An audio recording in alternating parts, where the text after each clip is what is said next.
It seems like a band of brothers, if you will. For these fathers, having breakfast satisfies the appetite and fills the soul. I just feel like, when I leave, I just feel, hey, I can't wait to come next week again and see these guys. David Ruhana's daughter Emily died of an untreatable illness in 2010. Across the table, David Cook. His daughter Leslie was murdered inside an Indianapolis restaurant in 2003. He's been coming to breakfast to help himself and others coping with grief. It's a sense of pride, knowing that maybe just by a little bit I have helped them come to a group of other guys who have lost children as a safe house place where they can be too. The gathering is very informal. I don't know what I've done, could have done it, but we never had this group. Every time a new dad comes, the others tell their stories. For Rick Rhodes, life has not been the same since losing Chris, and sharing about his life eases the pain.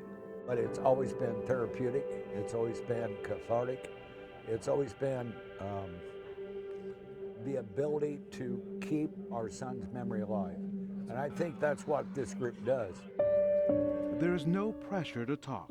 Jim Updike wasn't ready to share about his son Joshua for about 4 months, and that was okay. It was good to be in a group of men who were farther down the road on this journey than I was. 10 years, 5 years, 3 years.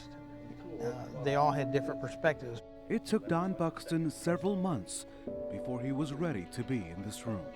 Thanks, Patty. It gave me great comfort to see the guys and hear the guys tell their stories. What I get from these guys is an assurance that I'm not crazy. My heart is in the right place. His daughter Jennifer and her husband Dion Longworth, victims of the fatal Richmond Hill explosion in 2012. Dion's dad is also here, with the guys he says get it. They're safe, they understand, and they're willing to be there. The men gather at Denny's on the south side and the Peeps on the north side. Mike Laird finds comfort in this place. In 2004, his son Jake was shot in the line of duty. Don Ureen will never forget his son Jason and his girlfriend Sydney. They were killed while crossing the street on the north side of Indianapolis in 2011. It's around these tables we are together, and I don't think anything would ever divide us. That these dads seek advice, laughter, and strength. It's always on the menu.